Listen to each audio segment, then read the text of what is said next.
Vamos começar. A primeira grande pressão. Você lembra dessa aqui, Riso? A primeira grande pressão que o Movimento Brasil Livre passou? Lembra? O ano era 2014, nós inauguramos as primeiras manifestações contra Dilma Rousseff, tá?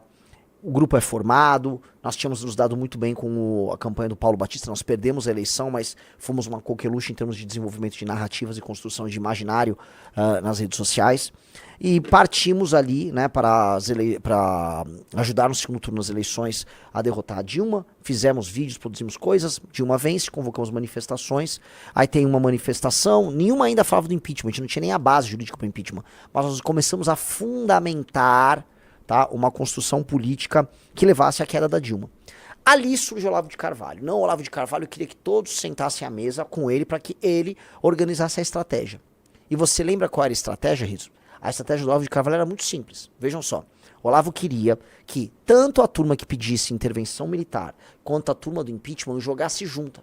Que no fundo o importante era derrubar o sistema. Mais tarde ele fundamentou isso. Seria uma rebelião popular em que nós iríamos ucranizar os políticos, ou seja, políticos, de acordo com o Olavo, lá dos Estados Unidos, seriam jogados dentro de latas de lixo. E você ia derrubar o sistema, você ia fazer uma espécie de governo de junta popular. O Olavo chegou a desenvolver isso também ao longo do ano de 2015. Então, um governo de junta popular, oriundo de uma rebelião popular, ia fazer uma tomada violenta do Estado. Ou seja, um papo pra lá de maluco. E era um papo bem desorientado, porque era um papo de alguém que não estava aqui, então não tinha muita noção de como é que estava sendo o processo de impeachment. Aquelas pessoas que estavam indo para as ruas eram ordeiras, elas comemoravam que não tinha depredações e tal, mas o Olavo não pensava assim. O Olavo achava que nós tínhamos que tocar uma revolução, e nós tínhamos que ter um jogo dialético. Tudo pra ele era muito dialético. Então o MBL até, ó, peço impeachment por aqui, mas deixa a turma da intervenção militar, que eram doidinhos completos, pedirem a sua intervenção por ali. E aí ele, na época, Alan dos Santos, que no começo era até amigo nosso, Alan, começaram a fazer uma campanha incessante contra o MBL. E falaram que o MBL era parte do sistema, que o MBL era tucano, que o MBL queria jogar junto com o sistema para entregar toda a legitimidade popular pro sistema, porque o lance era a revolta popular, a marcha a pé pra Brasília foi um negócio de dar poder pro sistema. E aí eles eram contra. Foi ter a maior manifestação da história do Brasil, que foi o dia 13 de março de 2016. O Olavo estava desconvocando a manifestação. Não sei se Rafael Almeida Rizzo se lembra disso, mas rolou desconvocação da manifestação por parte do Olavo. Então, na época, a grande pressão que nós tivemos foi essa, tá? E aí temos aqui o Olavo, que no começo tinha até uma relação boquinha, falando da gente, vamos ouvir.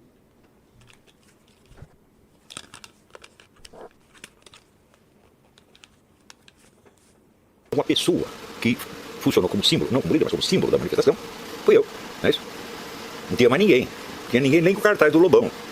Muito bem o cartaz de Fábio Osterman, nem Kim. Só tinha uma figura, que era eu. Deu muito bem. Daí você vê, a mídia vai entrevistar quem? Este? Não, pega um cara chamado Kim ou outro, pessoas insignificantes, e faz deles os líderes. Foi a mídia que fez isso. A população não os conhecia, se tornaram conhecidos depois do movimento, graças à mídia. Foi um efeito circular. Não é isso? Então, prepara esses meninos para que eles sejam comidos pela elite tucana. E eles foram comidos. Então, aí, você vê o Paulo Giraldelli dizer o seguinte: esse negócio de pedofilia não tem problema nenhum, porque são os meninos que querem dar para os adultos. Então, essa teoria é falsa, mas na política ela é real. São os menininhos que vão tudo lá em Brasília oferecer as bundinhas para os políticos. É ou não é? Estou mentindo? Então, para poder ser comido por pessoas ilustres, como Hélio Bicudo, Miguel Reale Júnior, Fernando Henrique Cardoso, Zé Serra, Aécio Neves, entendeu? Então é uma coisa tão obviamente impotente, fraca, autodestrutiva, tá certo? E moralmente condenável, que nem precisa continuar analisando, está na cara. Agora, por que isso acontece? Acontece porque as manifestações de março e setembro foram ejaculações precoces. Vamos lá. Aqui, né, você percebe um cara que, poxa, né, a gente não vai diminuir as qualidades intelectuais dele, mas era uma pessoa muito problemática, né? Um cara botou no chat síndrome do protagonista, né? A viagem na maionese que o cara tinha, achando que ele era o protagonista das manifestações. Se eu fosse atribuir um protagonista às manifestações de 2015 e 2016, que levaram à queda da Dilma, seria Sérgio Moro. O Sérgio Moro era o grande nome, não sei se o Rizzo aqui vai concordar, o grande nome que era unânime e todo mundo cantava música pra ele, era o Sérgio Moro. O Olavo era uma referência que tinha ali. Igual o Bolsonaro era uma referência que tinha ali. Igual o MBL era uma referência. Agora ele achava que as pessoas estavam indo nas ruas por causa dele. E que ele era o alfa e o ômega das manifestações. Não era. Tanto que ele era contrário. E a tese que ele defendia era intervenção militar. E ninguém estava ali às ruas pedindo intervenção militar. As pessoas pediram a tese contrária que ele defendia. As pessoas pediram impeachment. Ele era contra o impeachment. Esse cara foi contra o impeachment. Aí ele vem com essa coisa, ai não, eles foram pra Brasília porque isso era um plano da mídia com os tucanos. Que plano da mídia com os tucanos? Primeira coisa, quem brigou com o PSDB fomos nós, à época. Fomos nós que atacamos o Aécio em abril/maio de 2015. O Rizzo vai lembrar. Durante a marcha. Nós atacamos e atacamos muito o Aécio. Quem demoveu o PSDB da posição de um agente que tentava sabotar o impeachment para um agente partícipe do impeachment, fomos nós. A gente rachou o PSDB da Câmara com o Senado. Fomos nós. Nós criamos relações ali com o pessoal do PSDB da Câmara. E quem mandava o PSDB queria outra coisa. Ah, não, o Fernando Henrique, não sei o quê. O Fernando Henrique, cara, já tava velhinho. Não tinha nada com nada. Então, é impressionante, tá?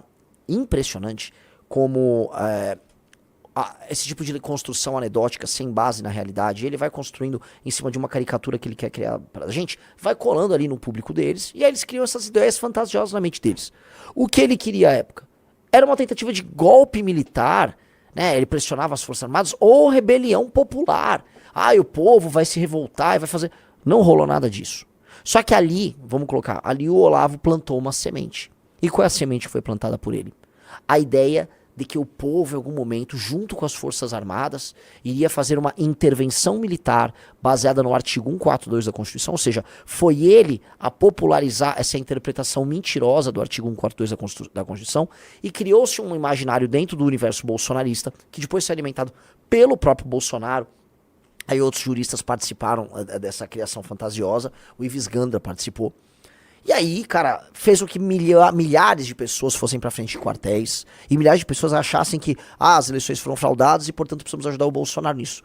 Ou seja, o Olavo plantou ali nessa época uma mentira que depois da morte dele veio criar, vamos dizer, problemas não só pro país, mas problemas mortais pro próprio campo da direita.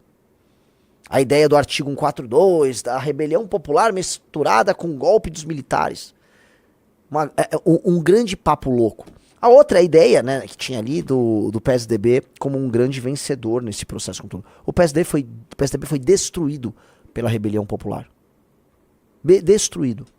O PSDB deixou de existir. Hoje, alguém fala que existe o PSDB é piada. Você tá com um trecho do nosso filme, é isso? É isso? Tô. Ó, bota aí, ó. Bandeira, com todas as dificuldades. Até porque eu posso testemunhar que eu os recebi em Goiânia. A sensação que você tem de que o impeachment estava avançando, de que as coisas estão evoluindo, que é importante, né? Senão as pessoas vão perder a esperança, e a esperança de um amanhã melhor é o carro-chefe de um movimento político, que se as pessoas desistirem de lutar também, você fecha, apaga a luz e vai embora.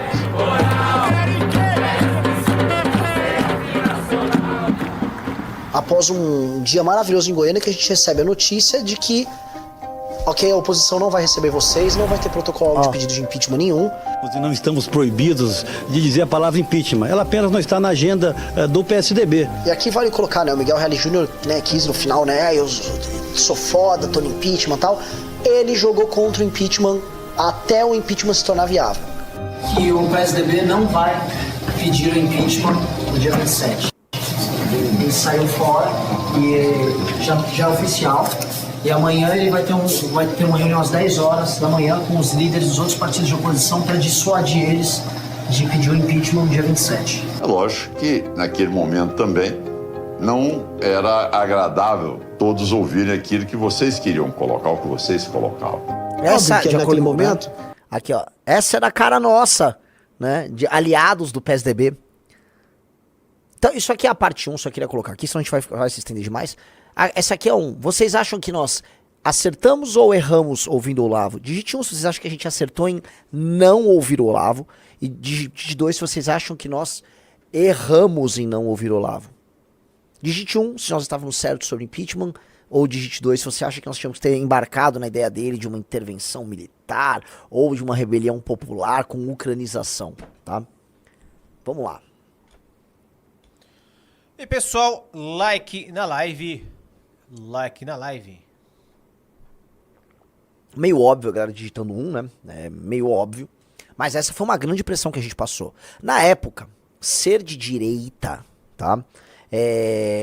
E não ouvir o Olavo, né? Direita, porque assim, o impeachment da Dilma não dá pra fazer lá que era um fenômeno exclusivamente de direita. O Vem Pra Rua era uma coisa muito mais... Era um fenômeno meio udenista de classe média do que qualquer outra coisa. O MBL era de direita, era uma direita liberal. Então assim, a gente arrumou brigas ali que muita gente não compraria. E o Neo Vitor botou lá, era gênio, mas fazendo análise política sobre o Brasil só dizia abobrinha. Era uma máquina de dizer abobrinha. Tanto que defendeu muitas abobrinhas, inclusive no período do governo Bolsonaro. E era uma máquina. O Olavo foi um dos que falou o seguinte durante o governo Bolsonaro. Olha, não existe direita, existe Bolsonaro. Você tem que seguir o Bolsonaro. Pois bem, todo mundo fez essa confusão entre direita e Bolsonaro. E o que aconteceu é que a direita fracassou com o Bolsonaro. Porque o campo político se construiu ao redor do Bolsonaro. E ainda ficou outra crítica. O Olavo morreu. O que seus sucessores produziram? Cadê a farta obra literária da alta cultura criada pelo Olavo? Não fez nada. Não surgiu nada. A real é o seguinte, o Olavo se esgotou no próprio Olavo. Ele tinha uma análise cultural, uma análise sobre o Brasil interessante. O Jardim das Aflições é um livro interessante. Mas é o seguinte, a obra dele, ao fim, foi maculada pela própria loucura e pela egolatria dele. E boa parte dos seus discípulos nunca vão admitir isso. Trabalho cultural quem faz somos nós. A Valete, o Valete Plus, quem está fazendo esse trabalho de construção de um pensamento original à direita, somos nós. Para além dos bancos das universidades, das cátedras, sim, somos nós. Nós estamos fazendo isso.